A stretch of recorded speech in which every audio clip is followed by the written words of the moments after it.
Приветствую, говорит Макс Вольф.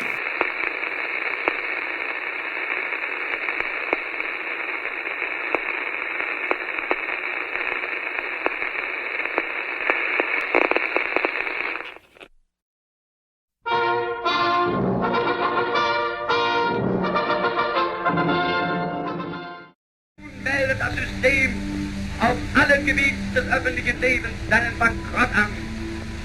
Es gäbe für Deutschland keine Hoffnung mehr, wenn wir nicht wären. Wir wurden verfolgt, gedemütigt, verboten.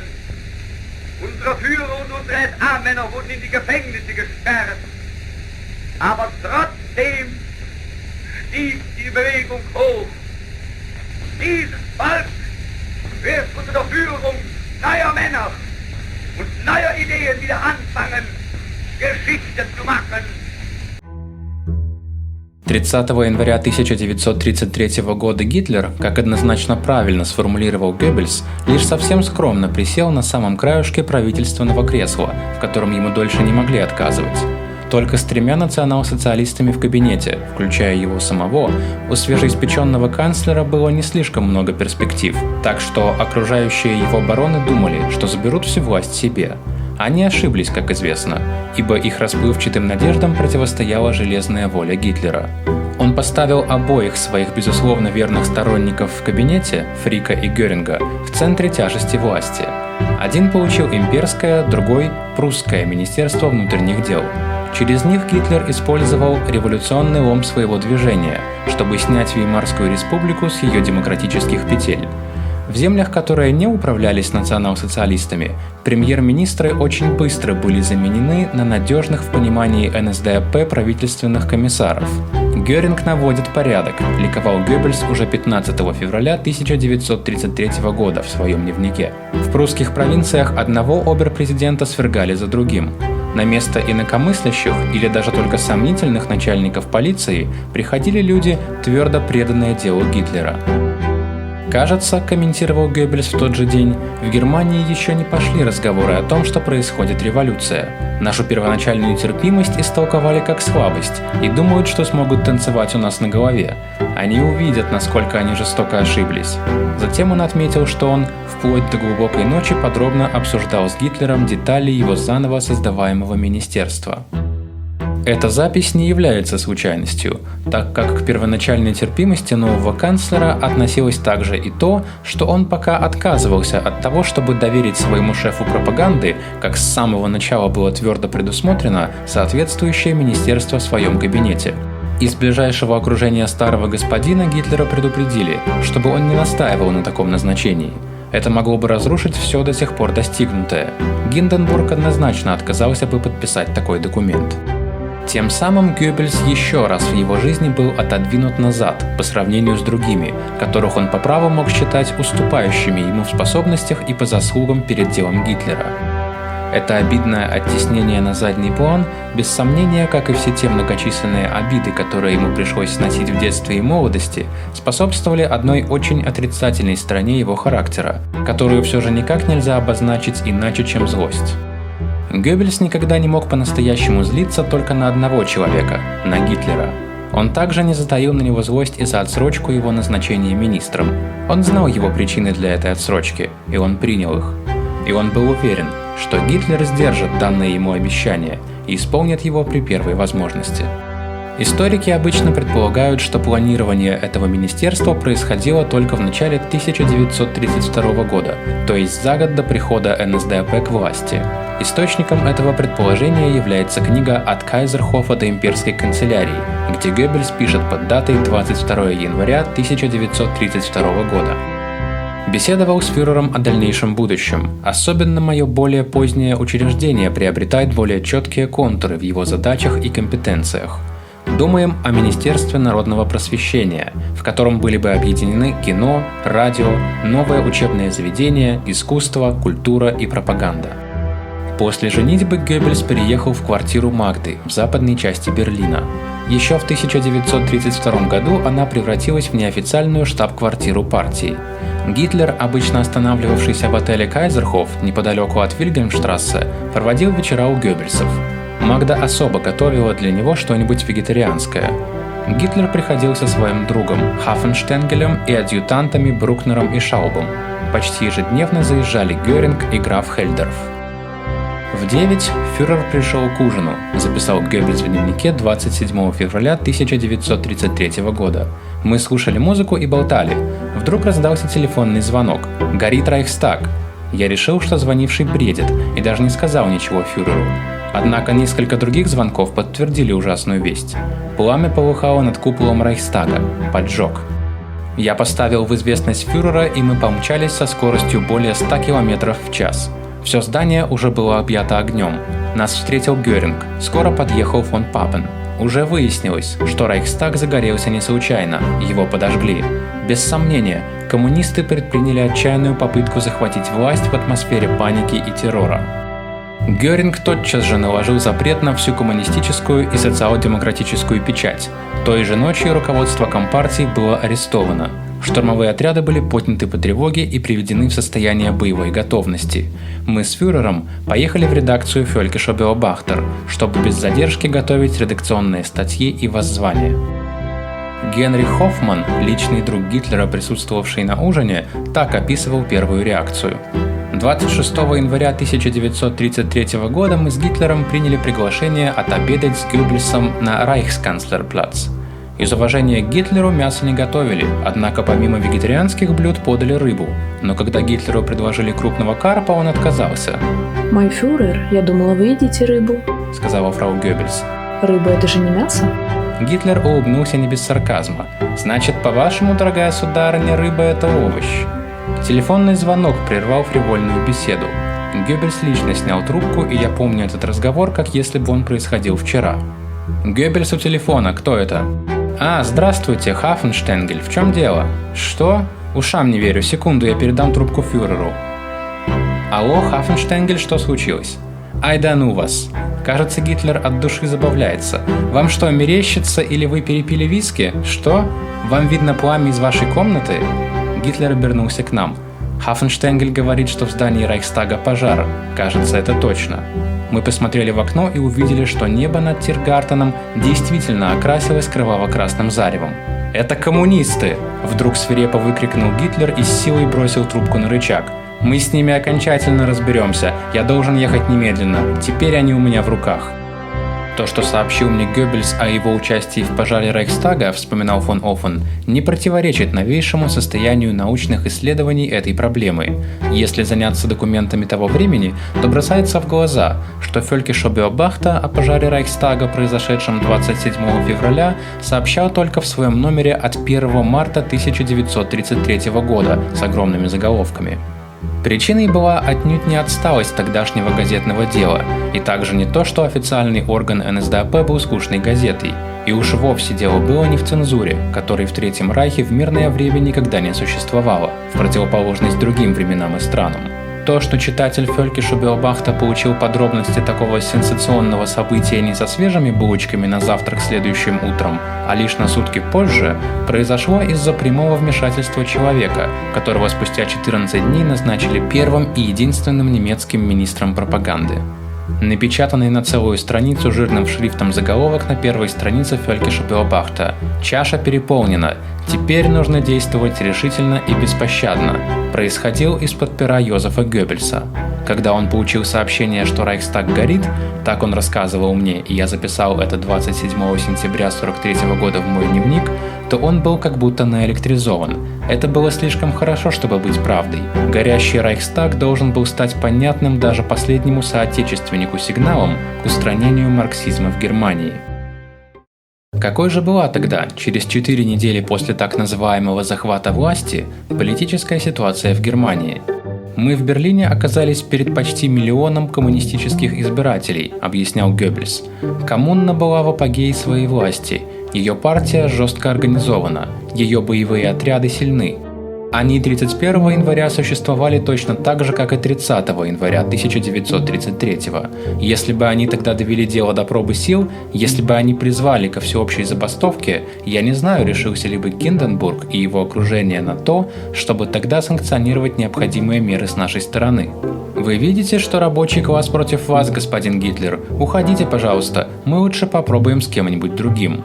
Политическое положение было крайне тяжелым. «У нас были враги слева и справа», – продолжал Геббельс. «У них непосредственно после 30 января вполне была бы еще возможность снова стянуть нас с краешка правительственного кресла, на которые мы даже еще по-настоящему не уселись». Именно поэтому Геббельс снова и снова досаждал Гитлеру, что сейчас надо наконец нанести удар. Со смертью каждого штурмовика, который уже после прихода национал-социалистов к власти был убит марксистами, он повторял это свое настоятельное требование. Но Гитлер каждый раз отказывался с одним обоснованием – время еще не пришло. Я тогда не понимал этого бездеятельного ожидания фюрера, которое казалось мне колебанием. Сегодня я знаю, что это умение ждать, эта уверенность в выборе правильного момента, одновременно с быстротой проведенных им акций – это большая тайна его успехов. Момент этот настал, когда загорелся Рейхстаг. «Несколько позже мы поднялись на ступени горящего Рейхстага», – рассказывал он далее. Офицер полиции доложил: «Поджигатель – голландский коммунист, он уже арестован». Тут фюрер повернулся ко мне и сказал: «Теперь время пришло». Это действительно был подарок с небес. Мы законно пришли к власти, и фюрер не хотел терять эту законность в глазах народа неоправданными насильственными мерами. Но теперь, в этом не было сомнений, народ был на нашей стороне. Каждый из нас осознавал, какой огромный шанс нам представился. Теперь все пошло одно за другим. Запрет газет Die Rote Fahne и Vorwärts, распуск марксистских партий, арест их руководителей и функционеров. Тогда были устроены первые концентрационные лагеря, продолжал вспоминать Геббельс. Их задачей было по английскому образцу сконцентрировать определенную группу людей и изолировать их в постоянных местах. Они ни в коем случае не должны были быть тюремными, даже исправительными заведениями. Некоторые из арестованных марксистов были уже через несколько недель освобождены, большая их часть вышла на свободу к сочельнику 33-го. Я видел старых ротфронтовцев со слезами на глазах. Никто не требовал, чтобы они теперь сразу стали стопроцентными национал-социалистами, но чтобы они прилично исполняли свой долг, как немецкие соотечественники. Этого мы требовали, и они также это делали. Еще перед пожаром Рейхстага группа марксистских профсоюзных лидеров пришла к Геббельсу как к гауляйтеру Берлина, чтобы поставить условия своего участия в первомайском празднике на Темпельхофском поле, который он готовил. «Я действительно не знаю, что они, собственно, думали себе при этом», – продолжал Геббельс свой рассказ. «Я принял их чрезвычайно холодно. Примете вы участие в нашем первомайском празднике или нет, мне совершенно все равно. Ваши рабочие, во всяком случае, будут в нем участвовать». Именно так это и произошло. Берлинские предприятия маршировали сплоченно, даже если и не совсем добровольно, как признавался Геббельс. Большинство с очень смешанными, даже враждебными чувствами смотрели на фюрера, который обращался к ним под снегом и дождем. Но когда он закончил выступать, никто в миллионной массе больше не думал о скандале или бунте, но они стихийно подняли руки в немецком приветствии, чего они до сих пор никогда не делали, и из хриплых глоток впервые вместо «Интернационала» зазвучали песни немцев и Хорст Вессель. Правда, до этого их вожди уже были посажены в тюрьму, так как к тому времени Рейхстаг сгорел. Это были причины, подоплеки и последствия исторического события. «Большой удар по марксизму был нанесен успешно», – рассказывал далее Геббельс. Было 6 часов утра во вторник, 28 февраля, когда они после интенсивной работы довольно уставшими покинули Кайзерхоф. Продавец газет громко выкрикивал заголовки только что вышедших утренних газет. Гитлер схватил у него из рук номер Völkischer Beobachter. Стоя на улице, мы быстро просмотрели газету. Мы еще всецело пребывали под впечатлением таких решающих для молодого Третьего Райха событий и полагали, что найдем какое-то отражение этого в газете «Движение». Мы ошиблись. Напечатанный жирным шрифтом заголовок на первой странице касался кажущегося нам абсолютно незначительным события внешней политики. Наконец, они нашли во внутренней части газеты под рубрикой «Берлин кратко» 10-строчную заметку «Пожар в Рейхстаге». Они сразу поехали в редакцию. Геббельс приказал срочно остановить типографские машины, прежде чем они смогли выплюнуть следующие 1000 экземпляров этого неудачного номера Völkischer Beobachter. Гитлер и Геббельс полностью переделали номер так, чтобы оставшийся берлинский тираж и весь северогерманский тираж следующего дня могли выйти с новыми крупными заголовками, репортажами и комментариями. Издатель газеты Адольф Гитлер прочитал маленькую частную лекцию о политике и журналистике своему главному редактору Альфреду Розенбергу. Это, правда, принесло мало пользы, заметил Геббельс в заключение. Все же партийная газета еще сегодня так же плоха, невыразительна и скучна, как и тогда. Если бы Геббельс был действительно прожженным злодеем, который с умыслом и с помощью Геринга поджег Рейхстаг, как долго и настойчиво утверждали исследователи и некоторые ученые, то этот провал с Völkischer Beobachter, пожалуй, не произошел бы. Розенберг из Мюнхена не смог увидеть сигнальные костры 27 февраля 1933 года, осознать их значение и использовать их так быстро, как Гитлер и Геббельс. До сегодняшнего дня не утихают споры о том, кто же в действительности стоит за этим террористическим актом. Значительная часть исследователей неохотно соглашается с официальной версией, объявленной современниками. Многие, однако, при этом добавляют, что национал-социалистам это было выгодно, а значит, они были в курсе относительно готовящегося поджога и как минимум не предотвратили его, а как максимум способствовали быстрому распространению огня. Как бы то ни было, тема эта крайне интересна и обширна, и, возможно, будет разобрана в одной из наших будущих работ. Внутри объятого пламенем Рейхстага был схвачен голландский коммунист Мариус ван дер Люббе, признавший потом свою вину. Геббельс использовал этот факт, чтобы обвинить всех коммунистов в целом, так как ему было совершенно ясно, что в одиночку такое крупное преступление совершить невозможно, а если у поджигателя были сообщники, то, несомненно, из числа коммунистов.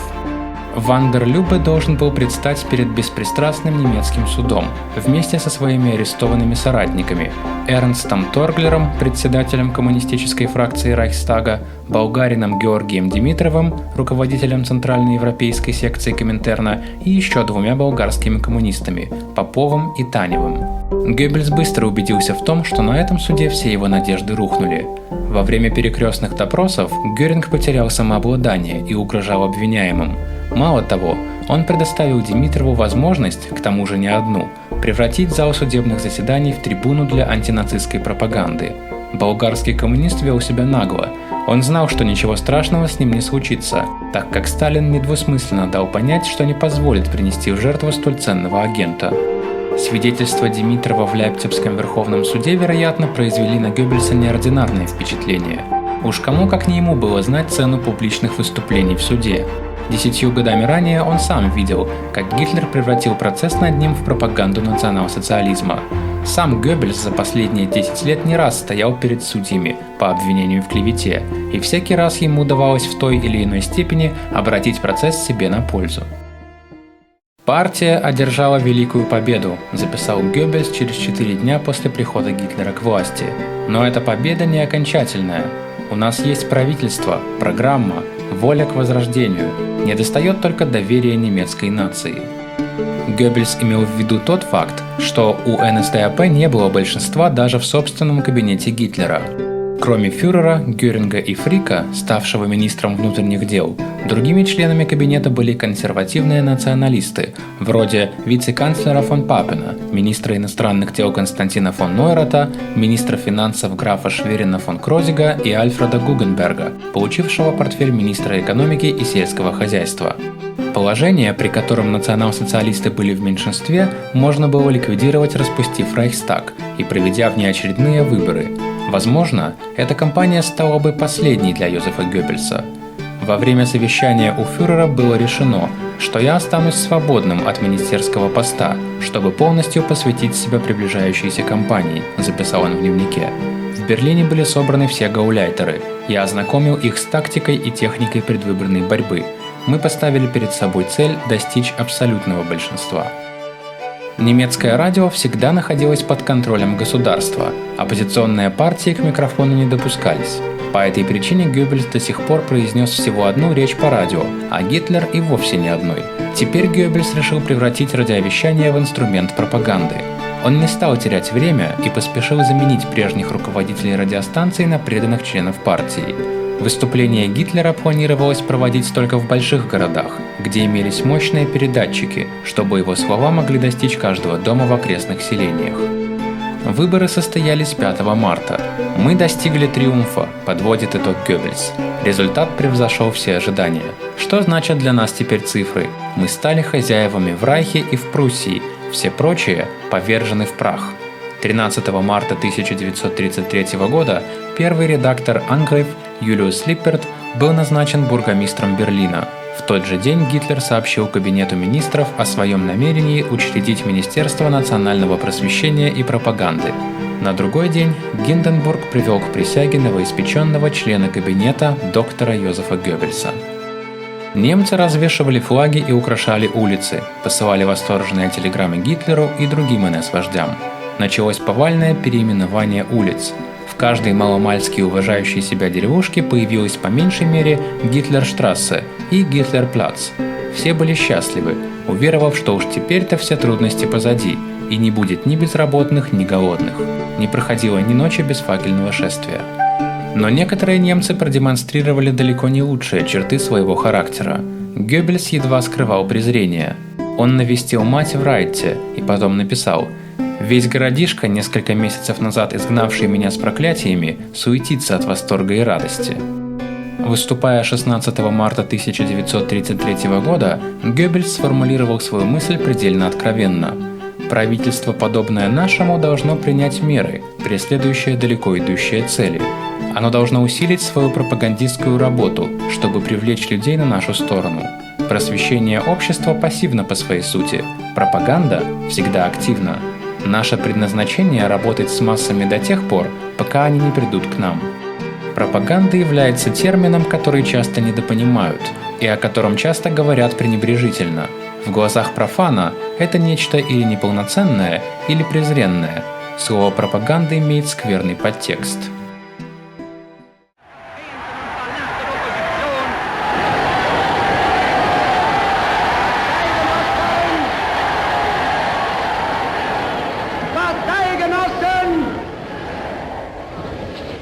Eine gute Regierung ohne Propaganda kann ebenso wenig bestehen wie eine gute Propaganda ohne eine gute Regierung. Beide müssen sich einander ergänzen. Und wenn die jüdischen Zeitungen heute glauben, auf versteckte Drohungen die nationalsozialistische Bewegung einschüchtern zu können, wenn sie heute glauben, unsere Notverordnungen umgehen zu dürfen, sie sollen sich hüten. Einmal wird unsere Geduld zu Ende sein und dann wird den Juden das freche Lügenmaul gestopft werden.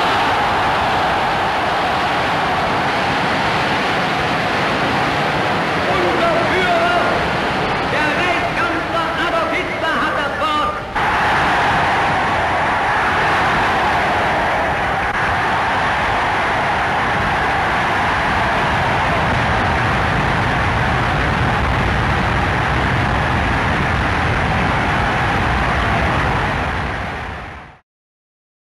Министерство пропаганды должно было занять Леопольд-Паласт на Вильгельмсплац, напротив райхсканцелярии и отеля Кайзерхоф.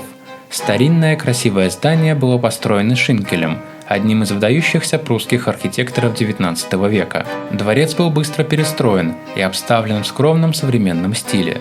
Геббельс гордился своим новым министерством. Позже, когда в голливудском антифашистском фильме «Я был нацистским шпионом» сняли кабинет Геббельса с громадными свастиками на стенах и коврах, Геббельс возмутился и пожаловался американскому корреспонденту, что его министерство оболгали. Но организационная структура была важнее внешнего облика. Первоначально Геббельс планировал 5 различных департаментов – по радиовещанию, печати, кинематографии, пропаганде и театральному искусству. 8 марта он записал: «Все эти департаменты очень важны для меня, и я посвящу им себя всего, без остатка». Но люди и структуры, курировавшие почти все перечисленное, находились под юрисдикцией иных правительственных ведомств. Прежде чем стать министром пропаганды, ему предстояло отвоевать будущую империю у других кабинет-министров. На инаугурации Министерства пропаганды Геббельс объяснил, какими мотивами он руководствовался. Есть 2 способа революционных преобразований. Вы можете косить своих противников из пулеметов до тех пор, пока они не признают вашего превосходства в пулеметах. Это самый простой способ. Но вы также можете произвести революционное изменение в душе нации, и таким образом, не устраняя вашего противника физически, вы завоюете его. Когда Геббельс создал Министерство пропаганды, он гордился тем, что оно самое маленькое в Германии. Оно выглядело молниеносно действующим, чрезвычайно эффективным современным механизмом. Итак, вначале появилось 9 департаментов. Позже их число увеличилось до 12, а в конечном итоге до 16. Среди них были административный департамент, департаменты пропаганды, печати, радиовещания, кинематографа, театра, департаменты, курирующие музыку, литературу, изобразительное искусство и другие. К середине 1933 года в министерстве уже насчитывалось 300 сотрудников и 500 человек вспомогательного персонала. Важнейшими людьми при Геббельсе были Леопольд Гутерер и его адъютант Хуго Фишер, отвечавшая за пропагандистскую машину. Другим ценным работником был первый адъютант Геббельса Карл Ханке, офицер СС, высокий и несколько меланхоличный мужчина с приятной внешностью. Позже он подал в отставку при довольно драматических обстоятельствах. Одним из первых национал-социалистов, вступивших в партию даже раньше Геббельса, был участник пивного путча Ганс Хинкель. Какое-то время он выпускал несколько маленьких газет. Потом, в тот же год, что и Геббельс, переехал в Берлин и стал помощником Штрассера, редактором его писем национал-социалиста. Теперь Геббельс поставил его управлять кинематографом и театром. Хинкель пользовался большим успехом у женщин и был известен своими бесчисленными интрижками с киноактрисами, что вызывало гнев Геббельса. Хинкеля то и дело то отстраняли от должности, то снова восстанавливали. Геббельс был выше мелочной придирчивости и злопамятства. Еще Геббельс открыл Евгена Ходомовский, яркого молодого репортера, второго после Геббельса талантливого теоретика пропаганды. Ему Геббельс доверил радиовещание, и тот работал превосходно. Геббельс, всегда веривший в то, что звучащее слово воздействует намного сильнее, чем написанное, справедливо утверждал, что радио – оружие пропаганды номер один. То, что печать совершила в XIX веке, радио совершит в XX, провозгласил он 18 августа 1933 года. Многими газетами владел руководитель издательства Эйр Verlag Макс Аман, чьим тайным компаньоном был сам Адольф Гитлер. Другие газеты скупил Гёринг. Геббельс не приобрел ничего, хотя при его положении ничего не могло быть легче. В чем, а в этом нужно отдать ему должное. Отдел новостей в департаменте печати Министерства пропаганды достался Гансу Фридше, одному из самых способных сотрудников, которых привлек Геббельс. Это был высокий и привлекательный мужчина 30 с небольшим лет, успевший заработать репутацию талантливого журналиста. Он много лет занимал высокие должности в агентствах новостей. В политике он придерживался националистических взглядов гугенберговского толка. В 1937 году его назначили руководителем департамента национальной печати, где он и пробыл до 1942 года, когда его отправили на несколько месяцев на Восточный фронт. По возвращении он принял руководство департаментом радиовещания. Теперь Геббельс достиг власти. Он много лет жаловался на то, что при Веймарской республике ему чинили всяческие препятствия и перекрывали все пути. Теперь препятствий не было. Всего год назад государство и полиция запретили его газету по политическим мотивам и поставили ее на грань краха. Теперь сила была на его стороне, и он мог, не прибегая к грубому подавлению, продемонстрировать недругам иные, более изощренные методы борьбы с оппозиционной прессой. У нас, к нашему глубокому удовлетворению, появилась возможность принимать меры против враждебно настроенной печати. Внезапно все еврейские газеты, доставившие нам столько горьких минут, исчезли с улиц. И случилось это на удивление тихо, писал он. Геббельс был уже не тем, что прежде. Прошедший год изменил его. Казалось, он при своем врожденном даре убеждения утратил интерес к горячим публичным спорам, к постоянной полемической борьбе, где он с таким успехом использовал и перо, и живое слово. Он как бы стал несколько мягче в первые недели после прихода Гитлера к власти.